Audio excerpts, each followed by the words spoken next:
attending yet another igNIGHT session. My name is Teresa Buller, and I am a coordinator with Culture and Social Development within the Community Services Department. Today, I'll be your host this afternoon, and we're spotlighting today Leanna Wielden, who is our artist, who's going to walk you through this Build a Be Light art workshop. So thank you so much for joining us, Leanna, and I'm going to pass it over to you for land recognition. Right. Well, thank you. Thanks for bearing with us, everyone, and apologies again for my missing putting that additional participant supply list in, best laid plans, as they say. So as Lisa said, I am Leanna, and I'm an artist. I live here in Nistawayu, Fort McMurray with Buffalo. I'd like to begin by respectfully acknowledging the ancestral territories of the Dene, Cree, and other First Nations peoples, and the unceded land of the Métis. I would also like to recognize the elders and knowledge keepers with us today, those who have gone before us and those who will walk these lands after us. I'm grateful to live, work, learn, and create in our collective home here within the boundaries of Treaty 8. And I'm excited to learn and create with you folks today. So we should get started. The most time-consuming portion of this is waiting for the glue to dry as we do the different pieces together.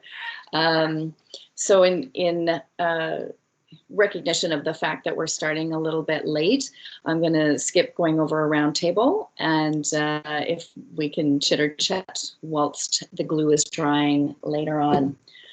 So the very, very first step that we want to do is take our board, and much like when you're eating creme brulee, you're going to crack that very satisfying first break and just peel off that plastic and paper.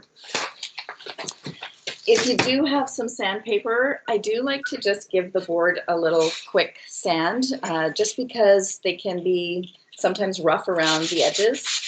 It's not a critical step, but just, a little something, something doesn't hurt. So what we're going to do, I should start actually with showing you a finished example. So I did a version of the bee, and you're not probably going to be able to see the glowing because it's so nice and sunny today into my studio. But we will be drilling some holes in this board and then feeding the little lights through, which will cause your artwork to illuminate. And I'll try to figure out a way to show you that later. And as you can maybe see, the risers that I made for this particular one are just about the width, maybe a little bit less wide than my little finger. They can be super wide, they can be narrow, any of those things. I did a kind of cheap, cheerful version that people can do with kids or in a classroom, just on foam core, and I used quite wide risers in deference to dexterity of youth. Children more so. So now that we have our board cracked and sanded a little bit, you're going to take the container that's marked with a G on top. That's for gesso. So gesso is a water-based paint, and it's used as a primer. So it just sets the surface so it's not quite as absorbent, and you don't have to use as much paint and ink. It's not going to sink into the wood. So if you want to open up the one marked G, get a paintbrush. You do want a dry brush. And we're going to just kind of do rough brush strokes because we want some texture in that. Lean out of camera and grab my gesso. So the gesso that I packed for you has some fresh gesso and some older gesso kind of mixed together. So it should be, you might have some runny parts and some very thick parts, and that's good. You want to use the runny part just to quickly fill up and seal the wood. So a very light coat. I like to do it a bit rough. I don't like to totally obliterate the wood. I like the grain to show through a little bit, and I like the edges to be free. You can paint right to the edge. It's really whatever makes you happy in the way that you put your gesso on. So go ahead. Leanna, is there anybody else out there who maybe wants to show their screen so Leanna can see who's following along with her? It might be kind of nice so she doesn't feel alone. Well, us artists are used to being solitary, right? Hi, Steph. There we go. Welcome back. So I'm just going to also, I'm going to set my little gesso board. I'm going to close my blinds and see if that will help our a little bit here. I'll be back. Okay.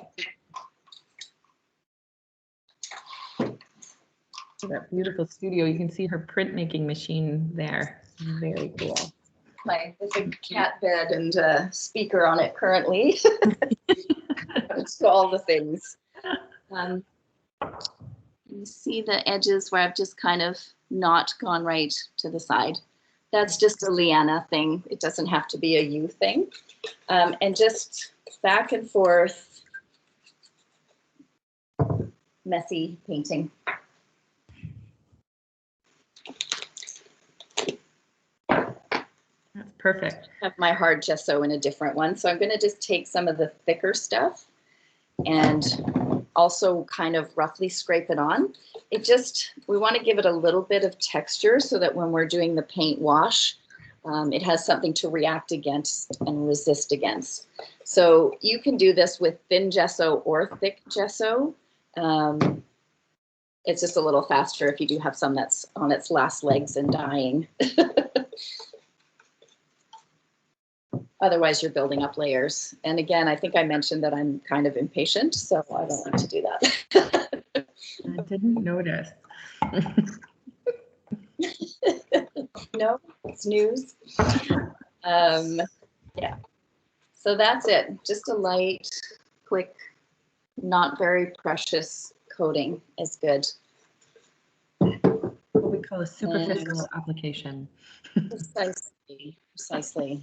And I always like to take a paper towel and wring out as much of any paint that I'm using as possible before I put it in the water, because of course the water is going to go down the drain, and the earth has an easier time getting rid of paper towel with paint on it than it does water with paint. So being a little mindful of our friends out there, the environment. All right, next. So we're going to set that aside to dry, which should not take very long because we haven't put it on too thick. And we're going to take our template. I'm going to use this one for this workshop. I think I also provided you with that one, so whichever one you prefer. For the cutie patootie one, I'm not going to cut out the string, but I am going to cut out the arms and the legs.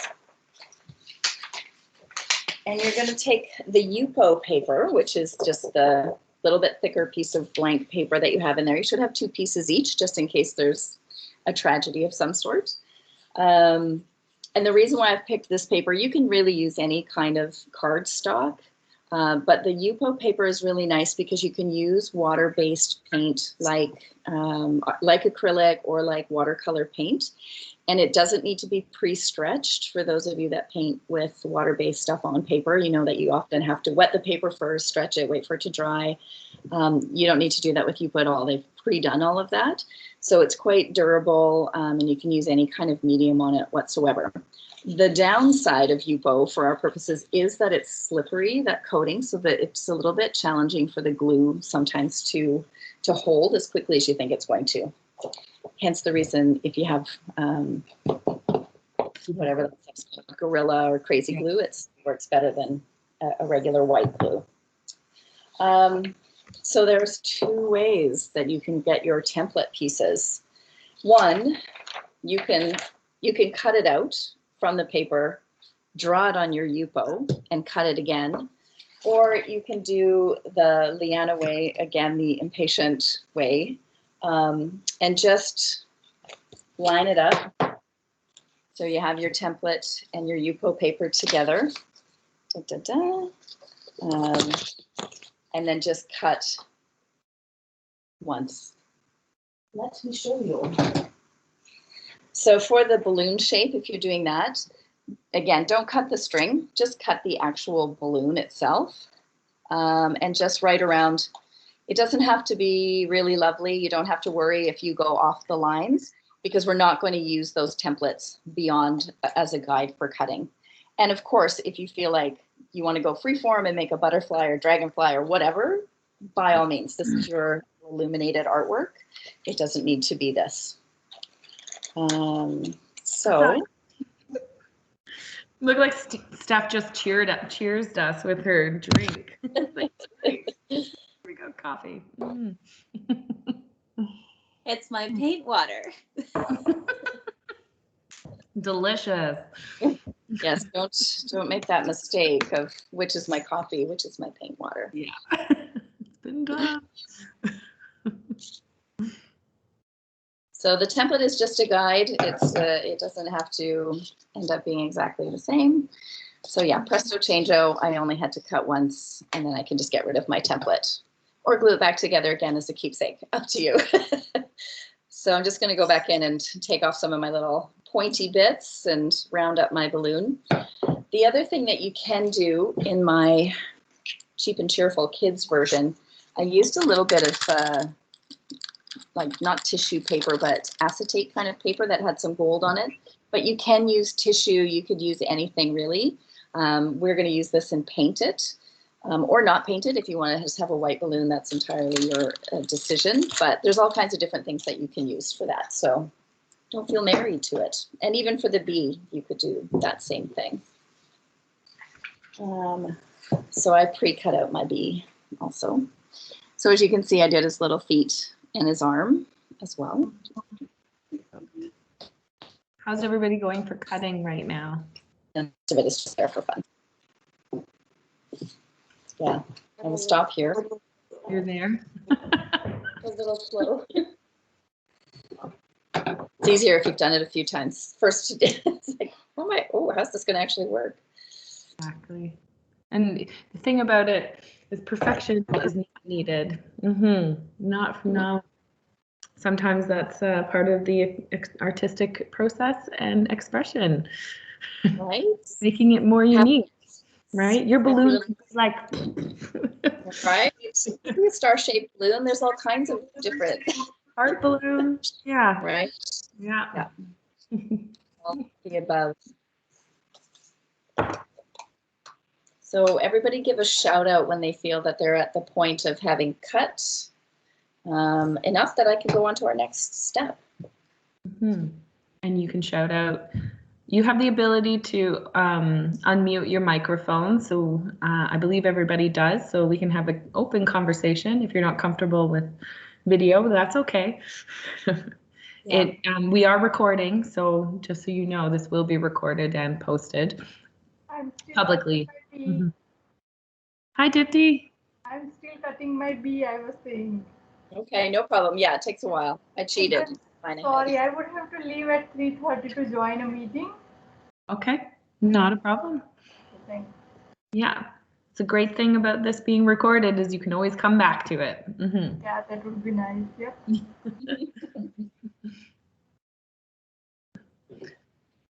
We might, Leanna might buzz through the process a little bit more. See what I did there? So you may not be quite caught up, but you'll understand the steps and then be able to watch the recorded video afterwards. It's amazing how conscious you become of how much you use the word be. I know. Going down that road. All of my cheesy jokes are coming out, these little puns, and yeah, it's unreal. All right, so for those of you jumping ahead a little bit, you can just kind of touch your gesso and see if it's still tacky or if it feels like it's almost dry. It should be just fairly quickly. And then we get to the exciting part. Painting. I'll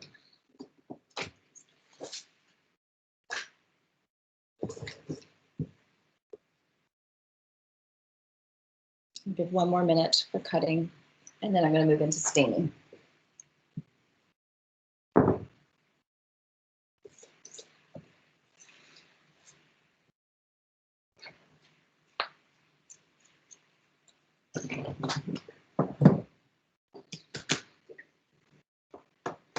While we're waiting, I'm going to ask everybody this. What's your favorite insect? It's a good one. I know. Do you have a favorite insect? If you had to live with an insect in your house every day, what would that be? Mm-hmm. A bee? What do you think? Ladybugs. Oh, Ladybug, yes. I Or love butterfly. actually love- Spider-Man. I love grasshoppers, but I don't know if I want one in my house necessarily. But I just watched, somebody sent me a video a couple of weeks ago about somebody who found a bee that didn't have any wings. So she took it into her home and it became her pet. I mean, they only lived for, you know, like 4 to 6 weeks, but for that, she became quite bonded with it. It was like crying. It was the best video I've ever seen. Better than a lot of the cat videos. So I mean, I'm a big cat video fanatic. Oh, God. Amazing. So Pretty no praying mantises here? That would be my, that's mine. praying mantises. Oh Or my those stick bugs. I remember seeing stick bugs when I was a young girl, and I was so amazed by them. No Tarzan beetles. Tarzan beetles. I'm sure they have a purpose other than terrifying me, but I don't know what it is. Okay, paint. We are going to move on to that. So you're going to need the white paint, and you have a blue paint. It's so the paint that I've given you is the phthalo blue, is what it's called. PHTHALO, phthalo. And it is a paint that kind of gets everywhere. So be careful when you put it out there. It will suddenly be on your arm and your face and your hair. I don't know why. It has a mind of its own. You mostly need the white, and you make, like, I don't know if you can see that on there, 2 little blubby dots. If you just take your paintbrush and kind of scoop out a couple dots of white, and then just the very kind of corner tip of a paintbrush of the blue is all you need. And you always want to add dark into light. So if you put a big blob of blue on and then you want to make a light blue, you're going to use about 4 tubes of white paint to get there. So start white, add just a tiny bit of blue, tiny bit, until you get what you're looking for.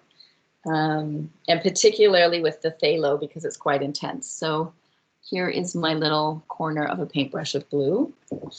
Going into my 2 tiny little blobs of white. And you can see that right away it gets pretty light blue. You can kind of see. Maybe you can't really, but trust me. Leanne, I'm going to quickly cut you off for one moment. My apologies. We did have a couple of guests who just arrived. So can we quickly go over the sanding and application of gesso and cutting out, just those quick steps? Yeah. First thing you want to do, of course, take the plastic off. If you have sandpaper, I do like to give a little sand to the board. It's not critical, but particularly edges and corners, they can be a bit splintery sometimes. And then just a quick rub over the surface as well to smooth it out. I like to have a lot of texture in my paintings, so I don't do a lot of sanding down. Some people like it to be smooth as glass, but that is an entirely personal choice. So then once you've done that, you're going to take the paint that's in a little container marked with a G. G is gesso, so that's a primer paint. And I've mixed in a liquidy version and a little bit thicker, clumpier version. So if it's still separated, take the liquidy version and just quickly and lightly brush it over the surface of the board, and then dip into that chunkier bit and go back and brush it again to add texture. So just really quick, fast, not precious movements at all. It doesn't need to be smooth and lovely. We want a little bit of roughness. And as you can see, I like to not paint right to the edges. That's just kind of a Leanna painting thing. You can paint right to the edge. You can leave some of the board showing. That's up to you. Personal taste. Then what happened after that? Template. templates. Then you want to take your template and a piece of the Yupo paper, which is the blank white paper that was in your kit. And you're going to lay your template on top of the paper and just cut around the shapes. Don't cut out the string shape. I wouldn't recommend. But the bee's arm, their little legs, and around just the outside. Don't cut out each of the wings and the eye and all of that. Just the bulk outline shape. So here, for instance, is the balloon post cutting. As a bee post cutting. Perfect. Makes sense? Yeah. All right, and so by the time your new folks are finished cutting out your templates, your gesso will be dry and you'll move to this next step. Thank you. I'm going to add just a little tiny more dot of color of blue. Tiny. It's right there. You can't even see it. It's so tiny. To try and make my blue a little bit more intense. So there, now you can see that it's kind of blue. Yeah. So you don't need a lot, and you don't even really have to mix it very much. I often, honestly, don't even pre-mix my colors. I'll just add them, and it mixes as you're smearing it around the canvas. So we're not going to need a brush for this next step. So again, wipe your paint into some kind of paper towel before you put it in the water. And you're going to take a painter's rag, my well-loved, well-used rag. I'm thrifty, so I cut them into pieces and use them until they're like bricks. But you can also use paper towel for this, whatever you like. And just wrap it around your finger, like you can point with it, and dip that into some water. So you just want a little bit of wetness on the cloth, whether it's paper towel or rag. And then just pick up some of the paint with that wet and start to rub it onto the board. So you're putting it on and taking it off almost at the same time. So I'm trying to get a better angle for light here. It should be fairly light.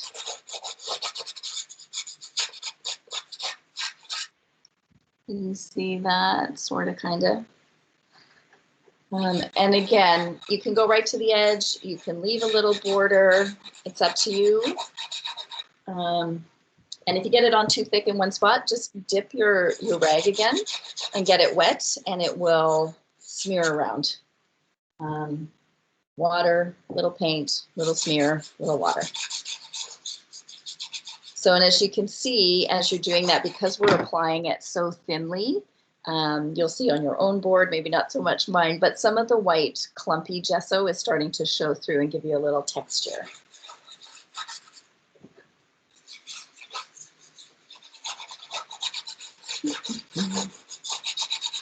So do that until you get the coverage that you want, whether it's even, whether it's not even, all up to you. And I think I might just put a little tiny more dot of blue, and I'm going to change positions on my rag, get a little more water, and just take some of the straight blue paint and fearlessly go in and see what happens. So this is a transparent paint, so even though it is quite pigmenty, it will go out fairly thin. And I'm just going to try to give some more kind of stainy areas, again with the water. So sort of a putting it on, putting it off, wax on, wax off kind of a technique. For those of you that are Mr. Miyagi fans, Teresa, I'm looking at you. And again, just keep doing that until you get the texture or the color that you want it to be. And I'm going to take a little section of my dry rag and go back and over wipe some areas just to kind of give a suggestion of clouds in the sky. It's so much easier to understand when it's live. Someday post-COVID, we'll do this again.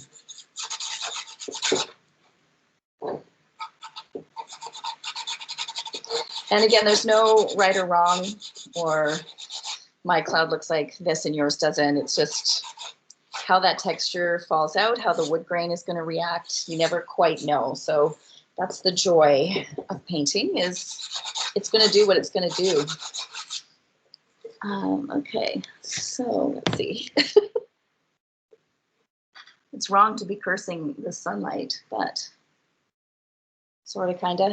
Yeah, it's pretty good. If you show that facing the opposite direction of the window, so that, yes, then you can get a better understanding of it. So it's not so bright. It's perfect. So that's it. You can go back in and put more white in. You can go put more blue in. You can keep playing with that and staining it and building it up. There's a multitude of ways to do that. It's sort of called glazing. If you're using a thin medium with the paint, that it mimics oil, if you will. So if anybody's worked with oil paint, when you do the different layers and you build it up, this is kind of the same thing, but acrylic style. All right, that is that for our board for the moment. So we're gonna let that dry again. And we are now gonna move back to our templates. And we need to make little, what I'm calling risers. So just basically strips of paper. So I recommend taking the long portion or the long side of your Yupo paper and just cutting a strip. And again, whatever width you want it to be. So it could be as narrow as your finger, it could be 5 inches. This will determine how far away from the canvas board your bee is going to sit. So again, here's one where the riser is about 1 inch. And here's one where the riser is just barely the thickness of my finger. And so don't worry about matching it to anything. Literally just cut a long strip off the long edge of your paper and then a shorter one. So for this one, I'm going to make my balloon riser a bit thicker than my bee riser, just so my balloon is floating more. I don't know. It seemed to make sense to me at the time when I cut it. The other thing you don't need to worry about is trying to glue this exactly to the outside shape of the bee. By all means, you're welcome to do that. We'll see you in a month or so for the next step. What I am going to do is make a loop, basically, that will more or less cover the most of the bee, but not the whole thing. So wherever this loop is where the light's going to shine through, and wherever it isn't, the light is not going to show through. So I don't want his little arm to be illuminated, and I don't really want his leg to be. So I'm just going to try and shape it so that his wings are included and the bulk of his tummy, honestly. Maybe his head. And the same with the balloon. It could be right to the outside edge of the balloon, but I advise just taking it a little bit inside, because otherwise you will probably lose your mind. So my steps are a little bit out of order, so we're not going to glue the riser onto the board. We're going to glue the risers onto the template. It is much easier. I discovered I wrote the instructions first and then did my demo second, and yeah, learn from my mistakes.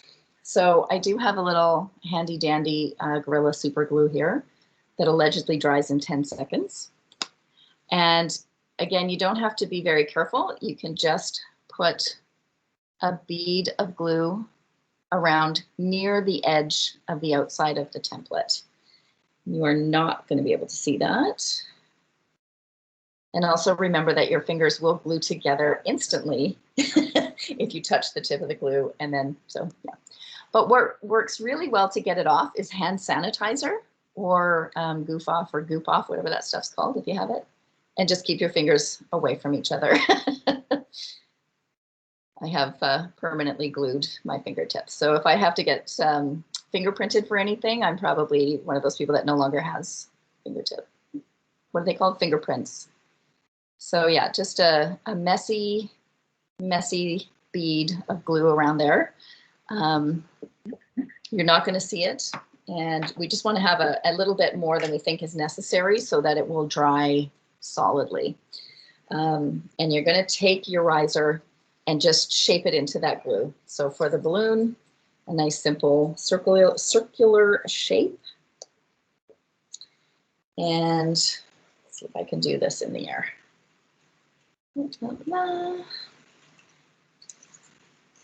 Get it into the glue and hold it there for the 10 seconds or whatever your glue drying time is. If it's 10 seconds, 30 seconds, hold it in the shape you want it to be. I don't think I can do this while holding it up. Let's see if I can move my, oh yeah, there we go. How's that? See anything? Yeah. Okay. Hold that little circular shape in the glue until it's dry-ish. 10 seconds according to my package. We'll see what Gorilla really does.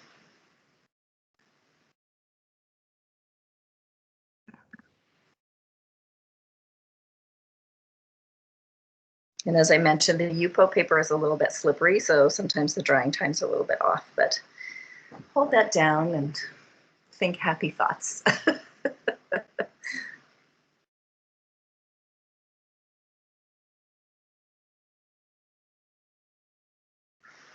And blow on it. Oh, not bad, not bad. So here we go. There is the back. It's like a little hat right now. A little artist beret. The front, the back. And then do the same thing. Your bee ones, depending on how you want this to go. What I'm going to do for my bee is I'm going to just put my bead of glue in one place and glue that front strip down. Once that's solid, then I'm going to start to shape it around because I do want my wings to be illuminated a little bit. My fingers are already sticking together.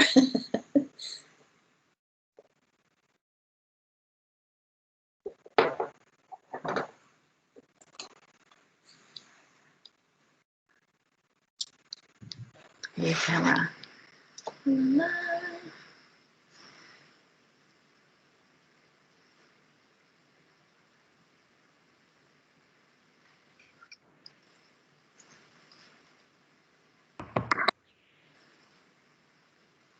And wait. This is the part that it's like watching grass grow or paint dry or bees hive or something. Oh, there you go. Way to work that in. Try to stay theme appropriate. Judging by the response of everybody, I feel like you should do your next workshop on ladybugs because that is a loved insect. Yeah, well, you know, you really could paint your bee to look like a ladybug because it's really just a bug shape, right? This is very true. Aw. It's up to you what animal it ends up being. Okay, so then when I've got my first shape kind of semi-dried on that, I'm going to go to my next portion of glue and so on and so forth until we get it all stuck down the way we want. And as I said, this is the most challenging portion of this workshop.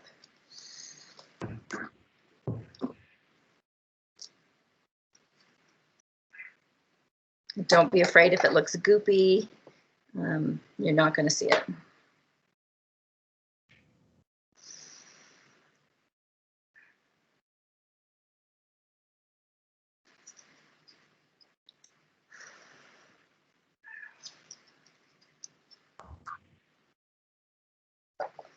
So now I'm there, and I have one little last piece to glue.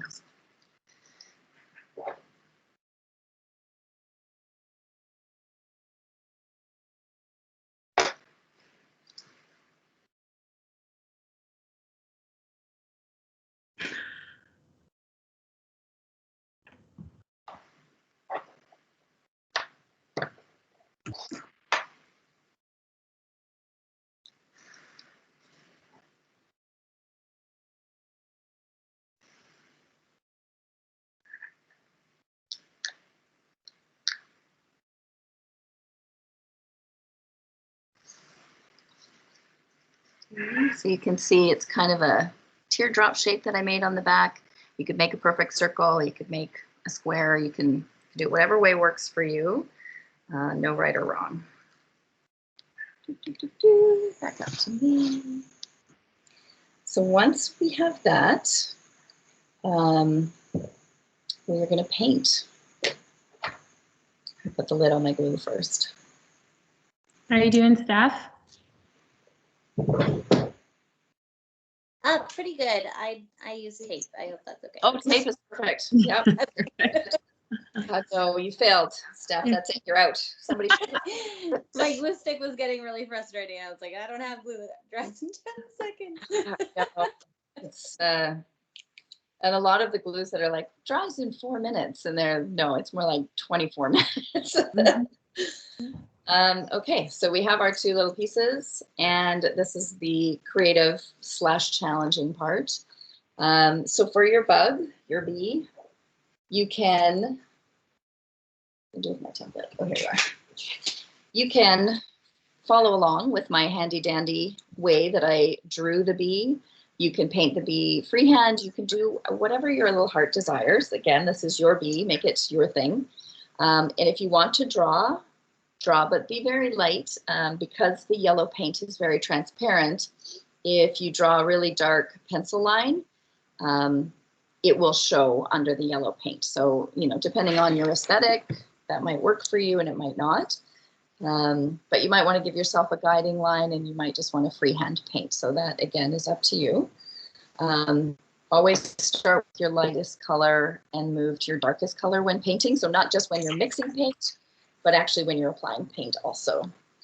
So for this, our lightest color is going to be the wing color, and I'm going to use a whited down yellow. So I want his body to have bright yellow, but I want his wings to be kind of a soft whitish yellow, as if they're wings, kind of translucenty.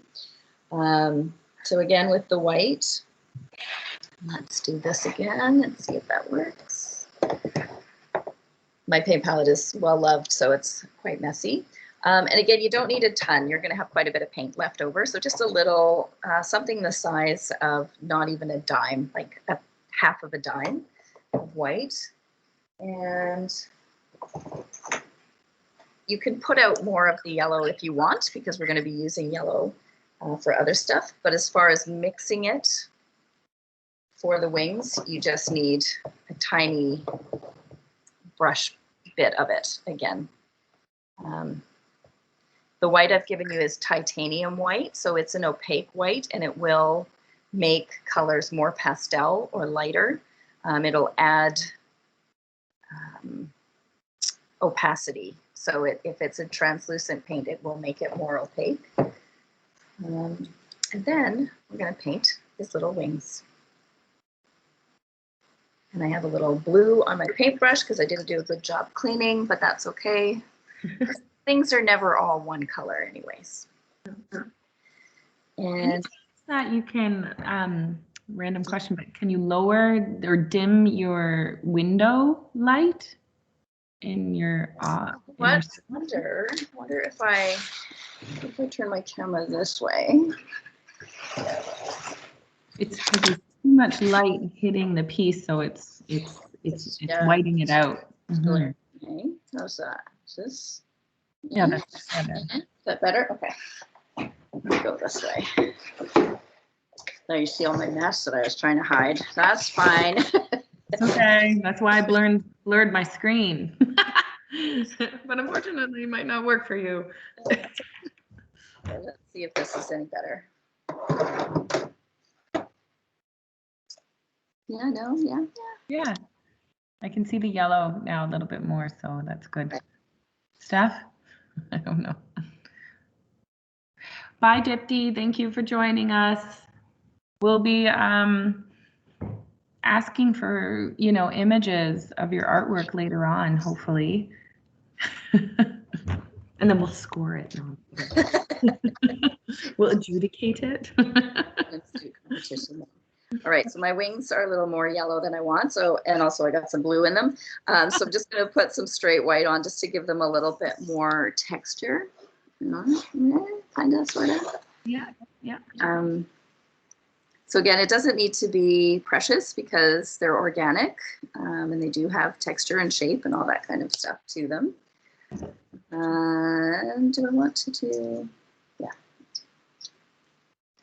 And I'm going to make the bottom wing just a little bit darker because it's on the bottom. And yes, it's not exactly the way I've painted the template. So I'm going a little free form, changing them up a bit.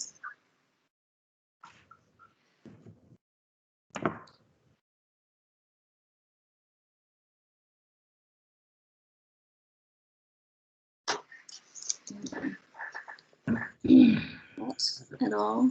Don't know if you can see any of the texture in that paint.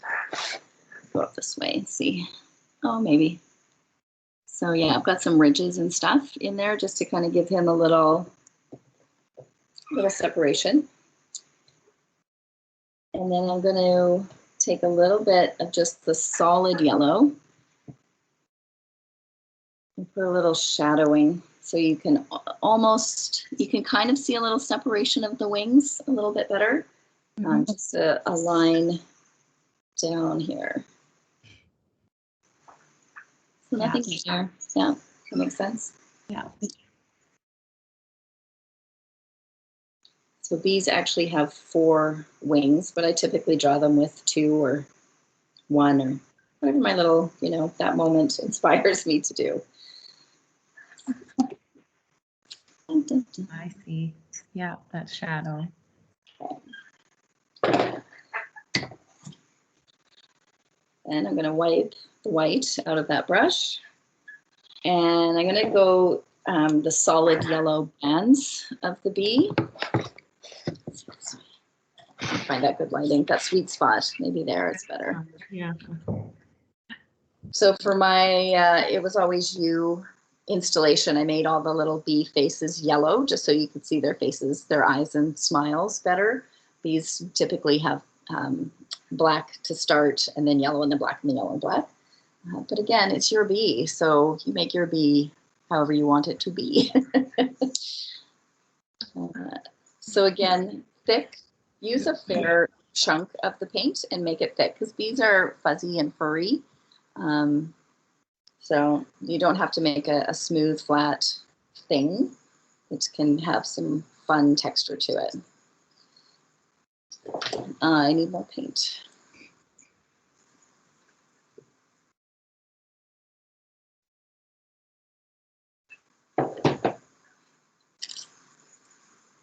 And because his wings are so big and yellow, I'm just going to do 2 little yellow stripes on mine. Again, you do you. I like how fuzzy they are. You can see that in your texture. And that is just literally thick paint, clumsy brush strokes. Okay.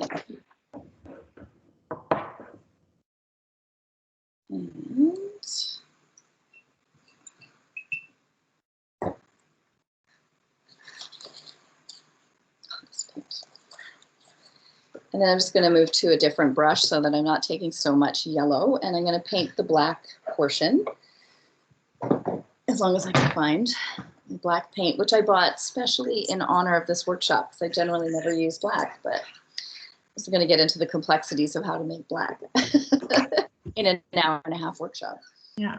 You should actually explain that briefly, what the realities of black paint is versus how you actually mix it. Well, to me, and this is just a personal thing too, but black paint, there are different levels. So there are some transparent blacks and some opaque blacks. And they're never really just black because that isn't really a thing. They often have a blue tinge or a red tinge or what have you.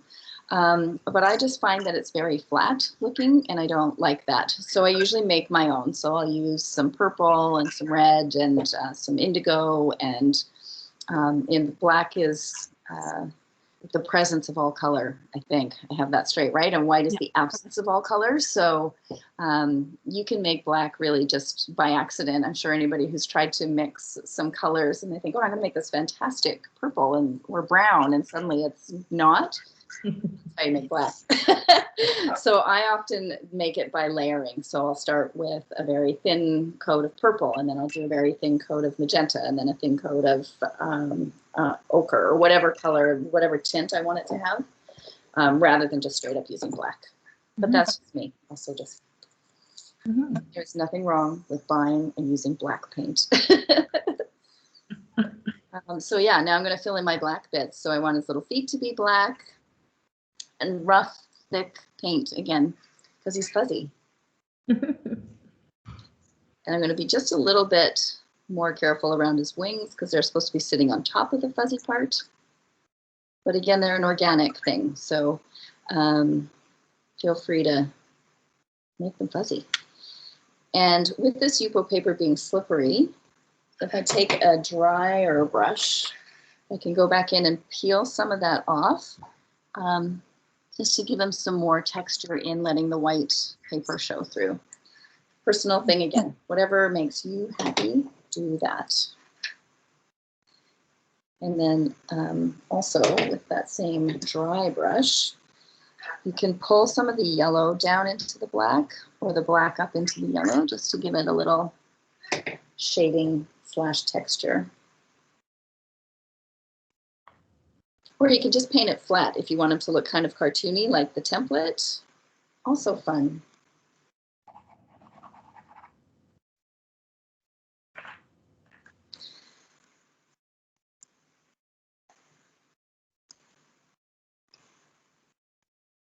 I once did a paint night for like 75 people. I was telling Teresa, and I had to hold the canvas over my head and paint without looking. I seem to have lost that skill because I'm still trying to see my bee. The skills you have, Leanna. Who would ever know that was? You see the guitars behind their back, and you think, why? Oh, they must have done a guitar clinic with 75 people. That's exactly what I pictured. So thank you for that. You're not only an artist, but a rock star artist now. Okay, so I've got my basic bee black and yellow, and I'm just going to go back in with some thick daubs of yellow and just try to pull that down into the black a little bit. Give it some more funness. Don't pull too far like I did on the first one, get too much black. So just, if you look at a bee, they're not a solid stripe of yellow and a solid stripe of black. They are a bunch of different things.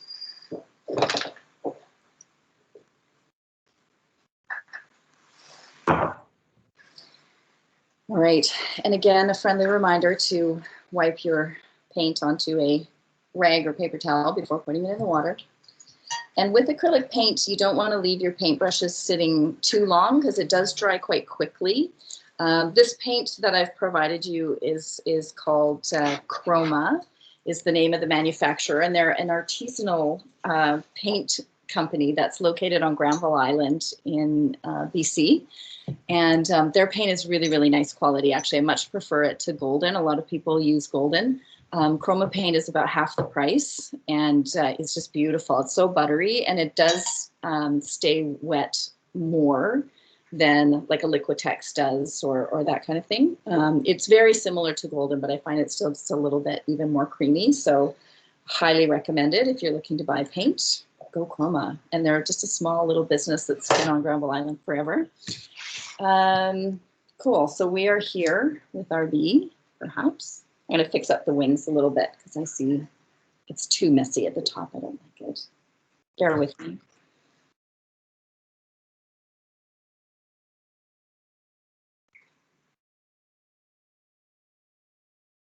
And I'm just gonna put the tiniest little line maybe here to separate a little bit the wings from his back.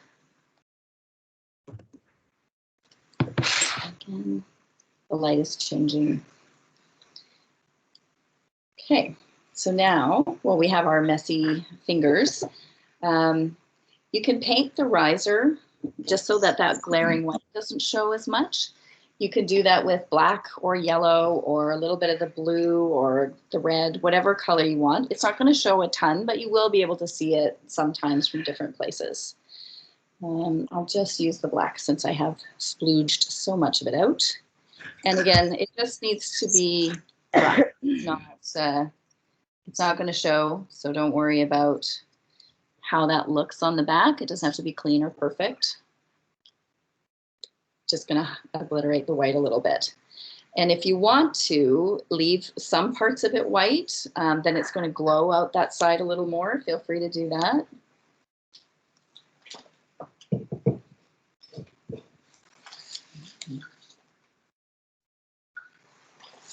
One of my cats has just entered the realm, so we might have to do some paint dodging. We'll see what happens.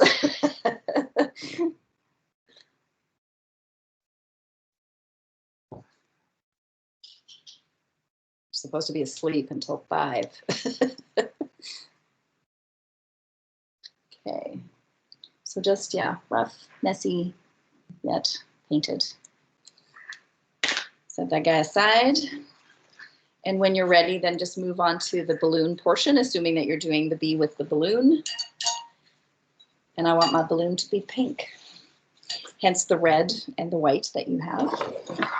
So same thing, even though red looks like it's not a very dark or bold color, you want to do more white, a little bit of red, feed it in until you get the right color. If you go red and then add white in, you're going to have red for a really long time and never get pink or whatever color you're looking for. So I'm just putting out a blooge of white about the size of a dime. A blooge. Blooge.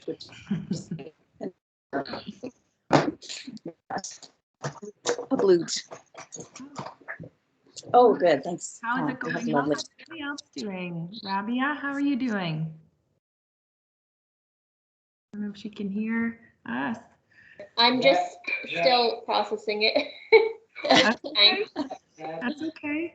Who else is following along with us here? I mean, we have the lovely Steph. How are you doing? Steph, you're gonna hold yours up. Be fearless and show us your bee so far. Oh, sure.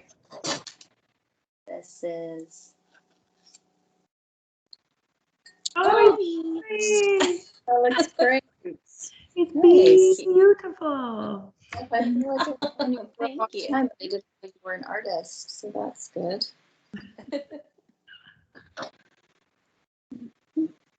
Okay. And then I put a link up in the chat room here to Chroma acrylics that Leanna was talking about earlier. So feel free to check them out. I love supporting Canadian product. Mm-hmm. Yeah, there's a really, if you are into watercolor painting, there's a really cool company. I think they're called Beam Paints. They're an indigenous led company, and they make everything as natural, like the box that it comes in and the paints, and they're really, really beautiful. I haven't ordered them yet because I don't do much watercolor, but I want them just because they look really cool, but it's not necessary. Maybe, you know. It's a want or a need, yeah.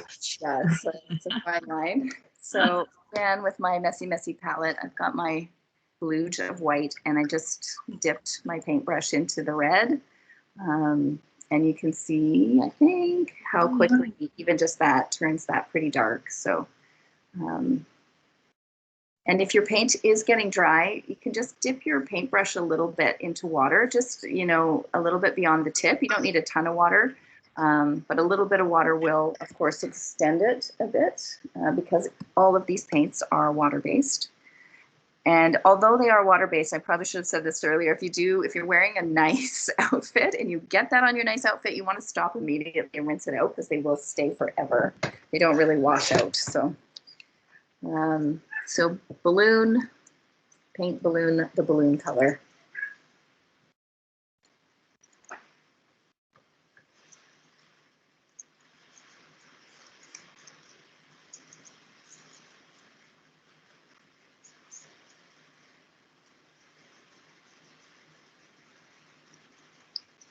And I used to always, when I first started painting, I would paint I would use a really wide brush and paint very carefully and try to get rid of all of the paint brush strokes. But I had an instructor say to me one time, "What are you, a painter, or are you are you making flat paper?" So it's okay to have brush strokes. It's okay for it to be flat, but it's also okay for it to be strokey.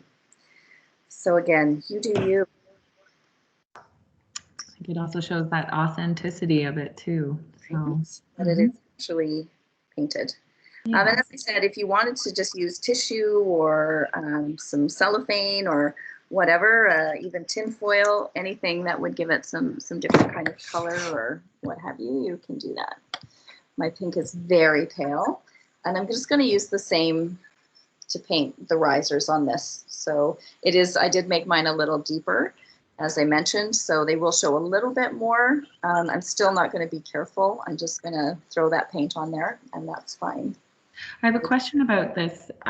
Will there be a light? Is the intention to have a light shining through that portion too? Yeah. Okay. So that could that could affect your decision on what color to paint it. Mm-hmm. Absolutely. Yes. Good point. Thank you. Mm-hmm.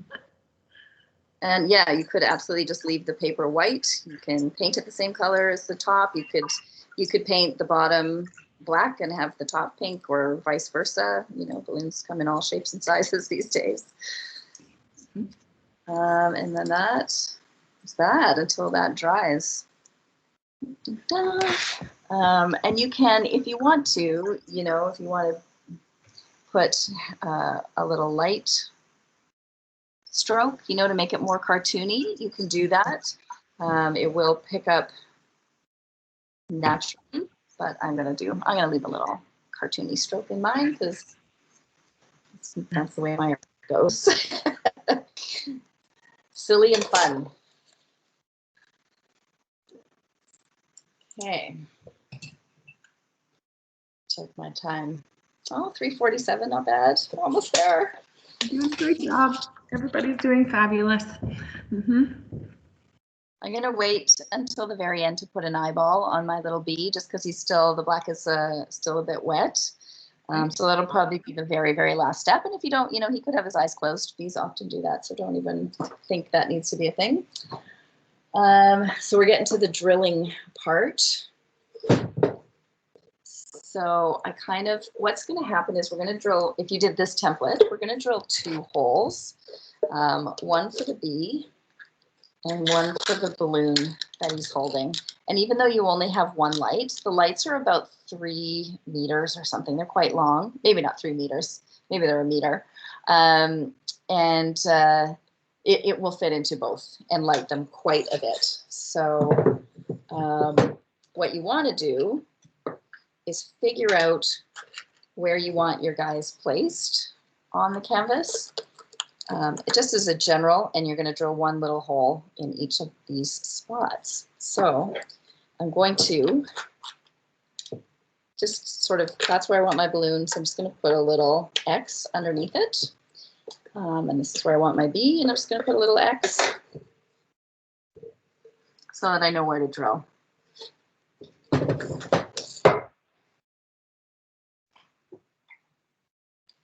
Dun, dun, dun, my handy dandy drill.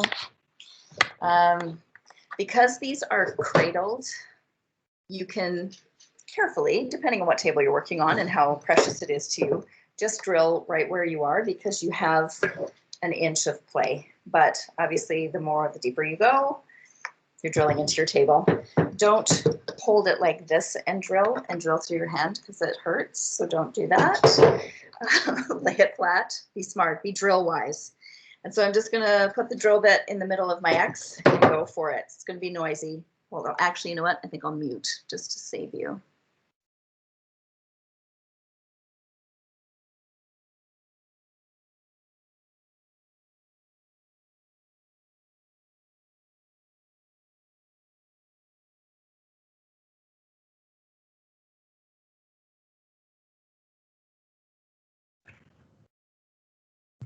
There you go.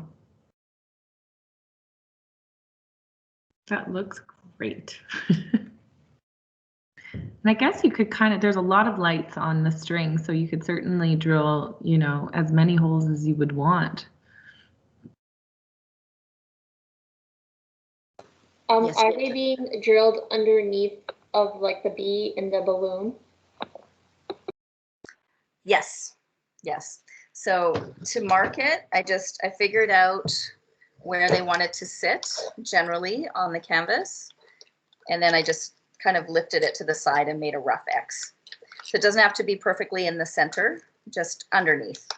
And when you go back, you're gonna have lots of room to be able to cover it. So you'll be fine.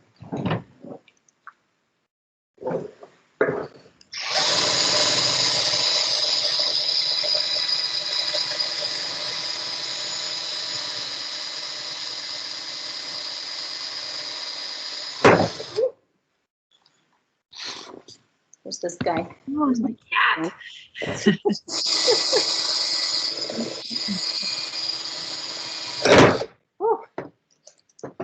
One went through hard. Okay. Blow that sawdust off randomly. Because the boards are birch and they're pretty hard, you will have some splinters at the back, so just be careful with those. You can peel them off, you can sand it, you can leave it. Just be cautious that you don't want to impale yourself with that. Mm-hmm. So now to go from top down and not from under. Yeah. Yeah. Mm-hmm. Yes, good point. And that's also the benefit of the cradled birch, is that it compels you to do it that way. Okay, so we're going to take our fairy light, which I have misplaced on my table. Oh, here it is. So this bad boy is your fairy light. And it has a little plastic tab here. That's just protecting the battery. They are battery operated. So you just pull that tab out. And if you flick your little switch, you'll see that it glows. And they are flexible and can be wrapped and unwrapped. So we're going to unwrap it and see if I'm right about a meter or whatever, however long it is. I'm one of those kids that's in between United Inch and metric, so I often say the wrong thing and don't really know how big things are. So, oh, Tedder. There we go. So the one that is your balloon, because it's a smaller shape, you're not going to need as much light. So we're going to start there. Hold on a second here. Ted, you're beautiful, buddy, but we don't need you.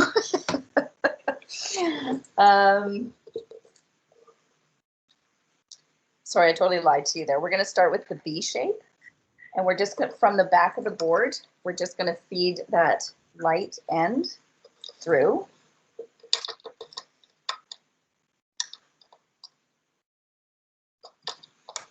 To the point where the light cord is. So we want as many of those little light bubbles through there. Oh, I see. And then we're just going to tape it in place at the back. Okay.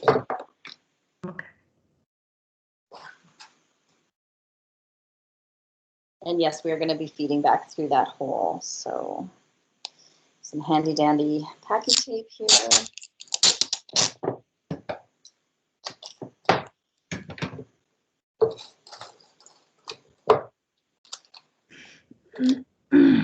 I'm just taping it down there so it doesn't pull back through on itself. And I'm going to loop this so that I have the majority of the lights in the B body. And we're going to go back through the hole with that end from the front. Kind of B so, body.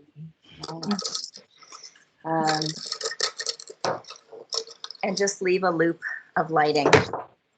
And then from the back, go through the other hole at the top for the balloon. And my cat's poking me on the arm. Stop this. And then as much light as you want to be in the balloon, I'm just gonna wrap it around my fingers. And you can kind of bend it into a shape.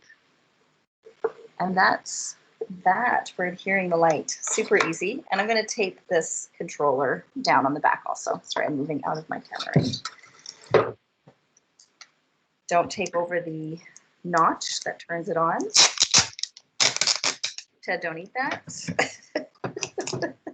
Nope. So I'm going to tape down both the light and this guy so they don't move.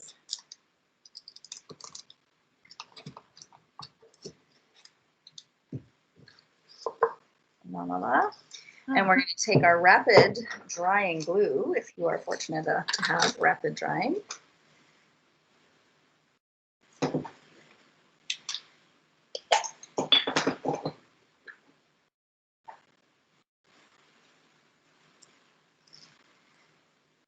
And this is the tricky part. You're going to just do a little bead of glue along your riser. And again, it doesn't have to be clean or perfect.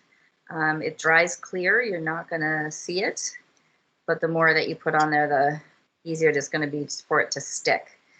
And then I'm going to place my balloon the way that I want it to be over top of those lights.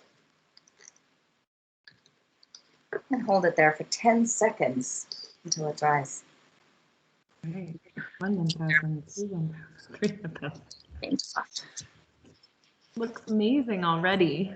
Right? Super fun. Yeah, this looks super cute. So we can do a little test glow. Oh, cool. Yeah, it's still not really showing.